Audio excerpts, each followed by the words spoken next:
عزو سلامتنا تقبلوا فنونا عم كتتالي تركبوا زخبركم تعذبتنا كم يتمسيو ساعتنا أخيلو كاب استوديو أوريا تي في نلومي حاموس كل التحدار ساعة تشعبتا مش هتستلالو زينا ومستنادقو نفل معلومنا كصافة سامين مكتالكم بخبز عدم تصفالت مبرحتي بقند نتبتاتو فيلم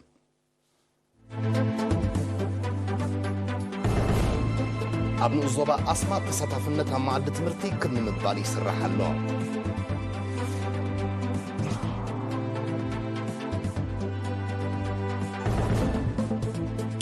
ጨንፈር ሃማሪኤ ኣብ ጀርመን ንጥፈታቱ ብምግምጋም ኣብ መድረኻዊ ተልእኾ ዘትዩ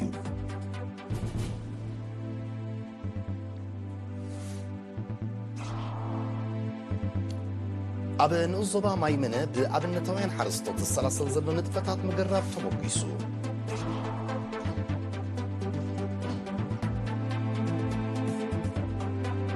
ኣብ ቃዛ ተኸርዲኖም ዝጸንሑ ኣማኢት ዜጋታት ካልኦት ሃገራት ብመስመር ራፋሕ ናብ ግብፂ ክምሰገሩ ተዳዊሉ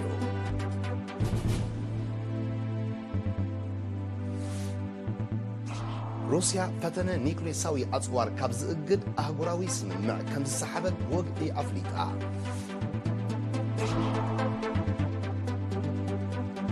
ቦኮ ሓራም ኣብ ናይጀርያ ብዝፈጸመ መጥቃዕትታት ውሕዱ 37 ሰባት ከም ዝተቐትሉ ተገሊጹ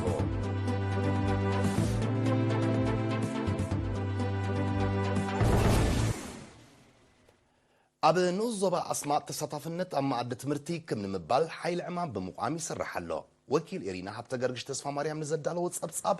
ኣርሴማ ኣስመሮም ከተቕርበ እያ ኣብ ንኡስ ዞባ ኣስማጥ ብሰንኪ ዘይምፅርናፍ ዓድታት ትሕዝ ዘሎ ተሳታፍነት ኣብ ማዕዲ ትምህርቲ ክብ ንምባል ብደረጃ ንኡስ ዞባ ሓይሊ ዕማም ብምቋም ይስራሕ ከም ዘሎ ካብ ኣሃዱ ማሕበራዊ ኣገልግሎት ዝተረኽበ ሓበሬታ ኣፍሊጦም ኣብቲ ንኡስ ዞባ ካብ ቅድመ ትምህርቲ ክሳብ ማእከላይ ደረጃ 32 ትካላት ትምህርቲ ከም ዘለዋ ዝሓበረ ሓላፍቲ ኣሃዱ ኣቶ ኢብራሂም ማሕሙድ ፋሒሉ ዝነብር ዘሎ ህዝቢ ተጠርኒፉ ተረባሒ ማሕበራዊ ኣገልግሎታት ብሓፈሻ ናይቲ ተራሒዩ ዘሎ ዕድላት ትምህርቲ ድማ ብፍላይ ንክኸውን ምስራሕ ካብ ቀዳምነታቶም ከም ዝኾነ ኣብርዮም ጎኑ ጎኑ እውን ብቕዓት ትምህርቲ ንምሕያል ይስራሓሉ ከም ዘሎ ዝገለጸ ኣቶ ኢብራሂም ኣብ ሃገራዊ መርመራታት ሻምናይን 12 ክፍሊ ክርአ ዝጸንሐ ትሑት ውፅኢት ንምፍዋስ በቲ ሓደ ኣብ ማዕዲ ትምህርቲ ከይኣተው ዝጸንሑ ቆልዑ ፈቲሽካ ንምርካብ ድማ በቲ ካልእ ሎሚ ዓመት ብልዑል ኣድህቦ ካብ ዝስራሓሉ ዘሎ ከም ዝኾነ ኣገንዚቦም ንኣገልግሎት ጥዕና ብዝምልከት ድማ ኣቐዲሙ ኣብ ኦሮታን እምበልዳይን ጥራይ ትካላት ጥዕና ከም ዝነበራ ኣብዚ ዓመት እዚ ድማ ኣብ ሃውሽ ሳልሰይቲ ነቕጣ ከም እተኸፍተት ብምግላጽ ኣብ መጻውን ንምምዕባሉን ንምስፍሑን ብዝበለጸ ከም ዝስራሕ ኣረድዮም ኣቶ ኢብራሂም ኣብ መወዳእታ እቲ ካልእ ማሕበራዊ ኣገልግሎታት ማለት መጓዓዝያን ታሪፉን ቀረብ ዝስተ ማይን መራኸቢታትን እውን ኣድህቦ ተዋሂቡ ዝስራሓሉ ዘሎ ምዃኑ ኣገንዚቦም ሃገራዊ ማሕበር ደቂ ኣንስትዮ ኤርትራ ጨንፈር ጀርመን ኣካየድቲ 21 ንኡስ ጨናፍር ኣብ ዝተረኽብሉ ብ28-29 ጥቅምቲ ኣብ ከተማ ማንሃይም ኣኼባ ኣካይዶም ኣብቲ ንጥፈታት 6 ኣዋርሕ ብምግምጋም ኣብ ምድረኻዊ ተልእኾ ዝተዘትየሉ ኣኼባ ኣደመንበር ጨንፈር ወይዘሮ ልኡል ተወልደ ብዘቕረበቶ ጸብጻብ ተሳትፎ መንእስያት ደቂ ኣንስትዮ ንምሕያል ብዕቱብ ይስራሕ ከም ዘሎን ውፅኢቱ ኣተባባዓይ ምዃኑን ኣብሪሃ ኣካየድቲ ብወገነን ኣብ ምዕዋት ህዝባዊ ዲፕሎማስን ሜድያን ተሳትፎአን ኣድማዐ ከም ዝነበረ ብምግምጋም ኣብ ዝመዳይ ኣበርክቶአን ከም ዝሕይላ ቃልኣት እየን ተሳተፍቲ ኣብ ዝቐረበ ጸብጻብ ድሕሪ ዘካየድኦ ዘተ ናይ ዝቕጽል ካልኣይ መንፈቕ መደባት ስራሕ ሓንፂፀን ጠቕላሊ ቆንስል ኣቶ ክብረ ኣብተኸስተን ሓላፊ ህዝባውን ኮማውን ጉዳያት ኣቶ ካሕሳይ ተወልደን ብወገኖም ንንጥፈታት ማሕበር ዝሕግዝ ሓሳባት ኣካፊሎም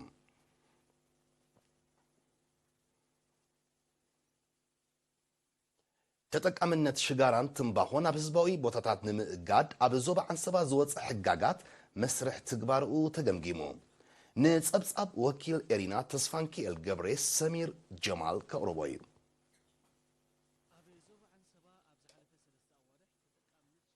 ባኾን ኣብ ህዝባዊ ቦታታት ንምእጋድ ንዝተሰላሰለ ንጥፈታት ዝግምግም ርክብ ብ31 ጥቅምቲ ኣብ ከረን ተኻይዱ ኣብቲ ሓለፍቲ ክፍልታት ዞባ ኣማሓደርቲ ንኡስ ዞባታት ሓለፍቲ ጥዕና ኣብ ንኡስ ዞባታት ሓለፍቲ ሃገራውያን ማሕበራትን መራሕቲ ሃይማኖትን ዝተረኽብሉ ገምጋም ዋና ዳይሬክተር ክፍሊ ማሕበራዊ ኣገልግሎት ኮሎኔል ተስፋጽን ግርማይ ኣብ ዘስምዑ ቃል ጥዕናውን ቁጠባውን ሳዕቤናት ምትካኽ ሽገራ ብምግንዛብ ኣብ ህዝባዊ ቦታታት ንምእጋዱ ዝተኻየደ ንጥፈታት ተስፋ ዝህብ ምዃኑ ብምግላጽ እቲ ዝደለ ውፅኢት ንኽርከብ ግና ብውህደት ምስራሕ ከም ዘድሊ ሓቢሩ ኣብቲ ገምጋም ንቕሓት ህዝቢ ንምብራኽ ኣብ ዝተፈላለዩ ቦታታት ብዝተዋሃቡ ኣስተምህሮታት ርድኢት ህዝቢ እናዓመቑ ምምፅኡ ክግለጽ እንከሎ በብደረጅኡ ናብቲ ዝድለ ንምብጻሕ ኣብ መንእስያት ናይ ባህሪ ለውጢ ንምምጻእ ጎስጎሳት ካሕይል ኣብ ምርድዳእ ተበጺሑ ተሳተፍቲ ኣብ ተቐባልነት ህዝብን ትካላት ወሃብቲ ኣገልግሎትን መቕጻዕትን ኣተጋባብርኡን ምሕያል ቴክኒካዊ ኮሚቴ ምቁፅጻር መሸጣ ትንባኾን ሽጋራን ከምኡውን ምፍራይ ትንባኾ ኣብ ጀራዲን ብዝምልከት ድሕሪ ዘካይድዎ ዘተ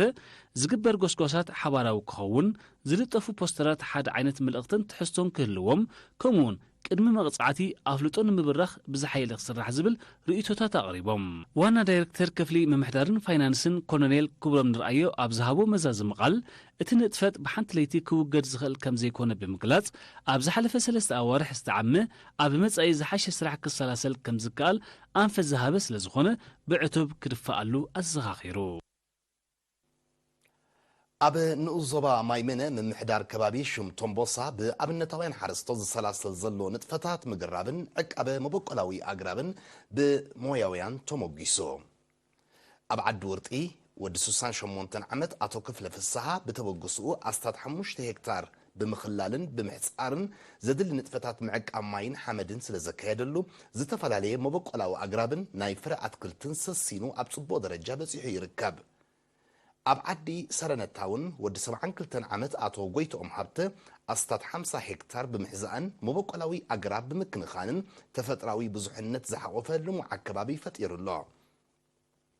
እቶም ኣብነታውያን ሓረስቶት ኣብ ዝሃብዎ ርእይቶ ብዘይ ሓላፍነታውያን ውልቀ ሰባት ብግዜ ለይቲ ዝግበር ኣግራብ ናይ ምብራስ ተጻብኦታት መግቲኢ ክግበረሉ ተላብዮም ንንጥፈታት ናይቶም ኣብነታውያን ገረብቲ ብዝምልከት ሓላፊ ሕርሻ ኣብ ንኡስ ዞባ ማይምነ ኣቶ ያሬድ ሃብተገርግሽ ንተበግስኦምን ቀጻሊ ጻዕሮምን ብምምጓስ ካልኦት ሓረስቶት ክስዕብዎ ተላብዩ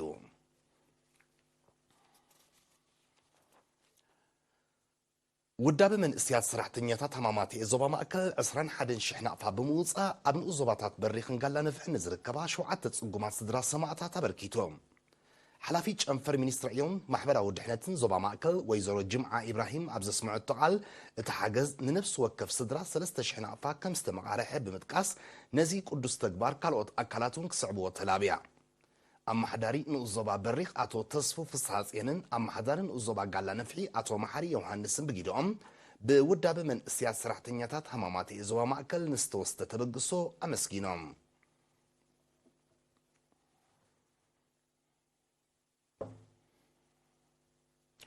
እዚ ኣገልግሎት ቴሌቪዥን ኤርትራ እዩ ዝስዕብ ኣህጉራዊ ዜናታት እዩ ምክትጻልኩም ክትቅጽሉ ብኽብሪ ዕድም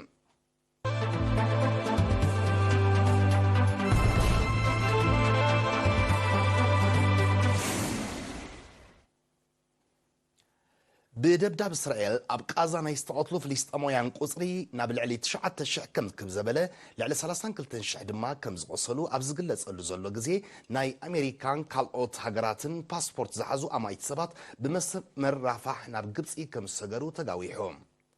إسرائيل تانكتاتن درعت مكاينن أسنيا بتكايدو زلامت كعتات لعلواي أزاز حماس دركبهم أما يتعطقات كم زغترات كتحبر كلا حماس بوغنم قبل علو التحضراتن تانكتاتن إسرائيل بزكايرو متكعتي كتبير كساراتات كم زورده أفليتهم إذا خمزيلن كله بريزيدنت أمريكا جو بايدن نسب أو قديات غزياوي مقراص تخسخ جبر بخر التحضارات أويعهم منجست إسرائيل جنا حماس إيدو مزهب ويدما مزدم سستراين تزي كوينو مقراص تخسي كم زي تجبر بمحبار نس أو عيد بريزيدنت بايدن على طاوم الله شي بلهم بخلو وجن إسرائيل قبل علي سبيلاوي علامات وشمت قازات في موزلا المامي دبدب كاب جبنات كوينات فليخا زرق كم زي كونه ودب حبرات هجرات قليتهم أبي معسكرات تمزابلتن تكالات عنا نستخيده هيوتها ما يتبرجيز زغزفة دبدب بسقطها كحلف كم زي قبع اتودب حبيرو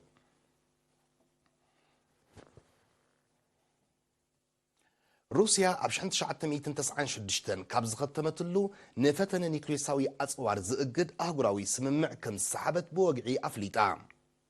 بريزيدنت فلاديمير بوتين نتي بتحتوين لعلوين بايتو حجرو ملو دقف زرخ بسقمتي بخرت تحذار أصيغو اللام أمريكان كالوت وننت نيكليساوي أصوار حجراتن نتنزخون عينت نيكليساوي مفنجارن كتاو فتن نيكليساوي أصوارن زقد أهجراوي سممع تقبلن أقوى انتخونا سلزي كتمالو أدمعنت كم زي صنحو كيلاتات ينتصروم روسيا زحلفة 25 ጥቅምቲ ሰፊሕን بعينته فلين ክትብል ዝተቐሰቶ ናይ ኒውክሌሳዊ መጥቃዕቲ ልምምድ ከም ዘካየደት ዝዝከር እዩ ኣብቲ ልምምድ ስግረ ኣህጉር ባሊስቲካዊ ሚሳይል ኒውክሌሳዊ ኣጽዋር ዝዓጠቓ ሳብማሪናትን ስትራቴጂካውያን ናይ ደብዳብ ነፈርትን ከም ዝተሳተፋ መንግስቲ ሩስያ ምሕባሩ ይፍለጥ ምስ ምውላዕ ኩናት ዩክሬን ኣብ መንጎ ሩስያን ብኣሜሪካ ዝምራሓ ሃገራት ምዕራብን ተፈጢሩ ዘሎ ምትፍናን ኣብ ዝለዓለ ጥርዙ ዓሪጉ ከም ዘሎ እዩ ዝግለጽ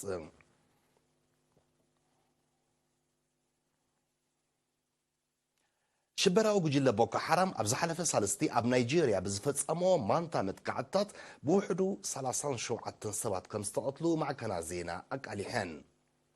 በቲ ኣብ ሰሜናዊ ምብራቕቲ ሃገር ኣብ ዝርከባ ክልተ ዓድታት ዝተኻየደ መጥቃዕትታት ዓሰርታት ከም ዝቆሰሉን ከቢድ ንዋታዊ ዕንወት ከም ዝወረደን ሰመዝ ናይጄርያ ሓቢሮም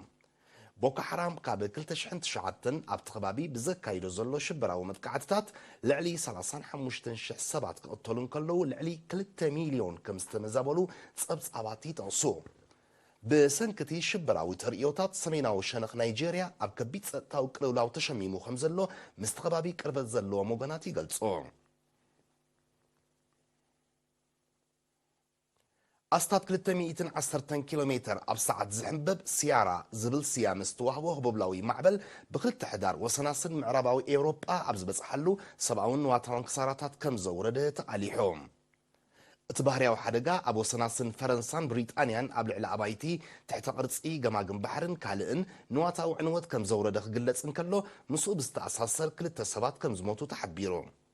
ኣብ ፈረንሳ ልዕሊ 1.2 ሚልዮን ኣብ ብሪጣንያ ድማ ልዕሊ 750,000 ኣባይቲ ብዘይቀረብ ሓይሊ ኤሌክትሪክ ከም ዝተረፈውን ተገሊጹ እቲ ህቡብላዊ ማዕበል ብዝፈጠሮ ስግኣት መስመራት ባቡር ምድሪ ማዕርፎ ነፈርትን ቀንዲ ጽርግያታትን ፈረንሳ ብሪጣንያን ሆላንድን ብምዕጻው ንጥፈታት መጓዓዝያ ምስንኻሉ ተሓቢሩ እቲ ህቡብላዊ ማዕበል ክቕጽል ከም ዝኽእል ዝእምት ትንቢት ኩነታት ኣየር ብምህላው ዘውርዶ ዕንወት ከይዛይድ ከም ዘስግእ ተገሊጹ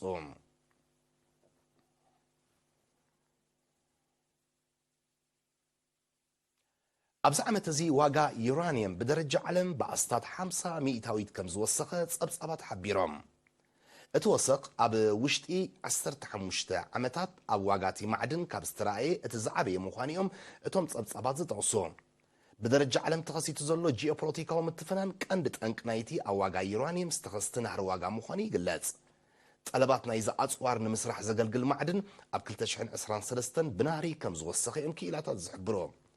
بمسرد قمتات نايتون كيلاتات طلبات يورانيوم كساب 2040 ኣብ ዘሎ ግዜ ብዕጽፊ ክውስኽ ከም ዝኽእል ተፈሊጡ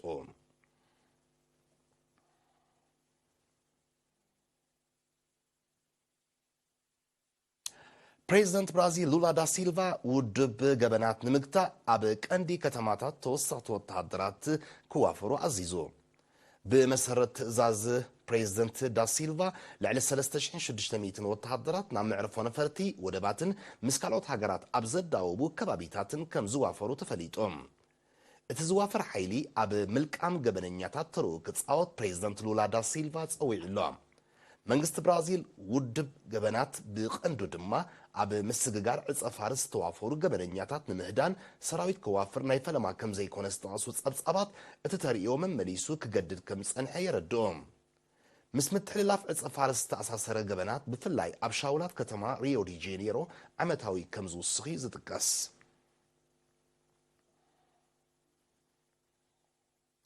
ኣብ ርሑቕ ምብራቕ ሩስያ ዝርከብ ንጡፍ እሳተ ጎመራዊ እምባ ሶፓካ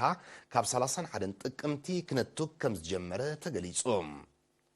ብሰንክቲ ተፈጥራዊ ሓደጋ ኣብ ህይወት ሰብ ዝወረደ ጉድኣት እኳ እንተዘየለ ብዝፈጠሮ ጽዑቕ ዒግታትን ደሮናን ጥዕናውን ማሕበረ ቁጠባውን ጸገማት ከም ዘሰዓበ ግና ተገሊጹ እቲ ነትኩይ ንዘይተወሰነ መዓልታት ክቕጽል ከም ዝኽእል ዝእምቱ ክኢላታት ስነ ምድሪ ሩስያ ነበርቲ ንግዚኡ ካብቲ ከባቢ ክርሕቑ ኣተሓሳሲቦም ኣለዉ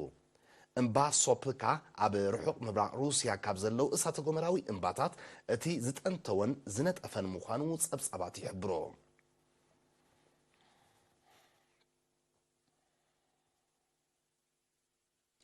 ነስ ሰዓት ዝተዳለወ ዜናዊ መሰናድኦ ቅድሚ ምዝዛምና ኣርእስታት ክደግመልኩም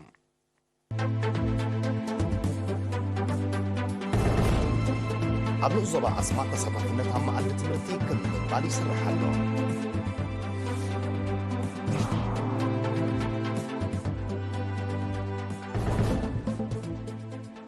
ጨንፈር ሐማልኤ ኣብ ጀርመን ንጥፈታቱ ብምግምጋም ኣብ መድረኻዊ ተልእኾ ዘትዩ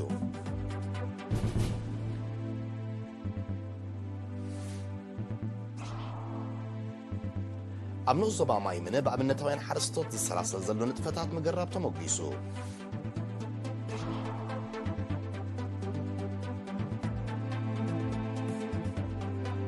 ኣብ ቃዛ ተኸርዲኖም ዝጸንዑ ኣማይት ዜጋታት ካልኦት ሃገራት ብመስመር ራፋሕ ናብ ግብፂ ከም ዝሰገሩ ተዳዊሑ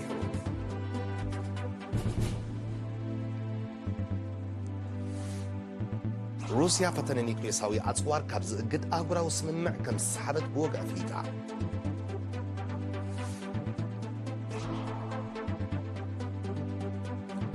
ቦኮ ሓራም ኣብ ናይጀርያ ብዝፈጸሞ መጥቃዕታት ብውሕዱ 37 ሰባት ከም ዝተቐተሉ ተገሊጹ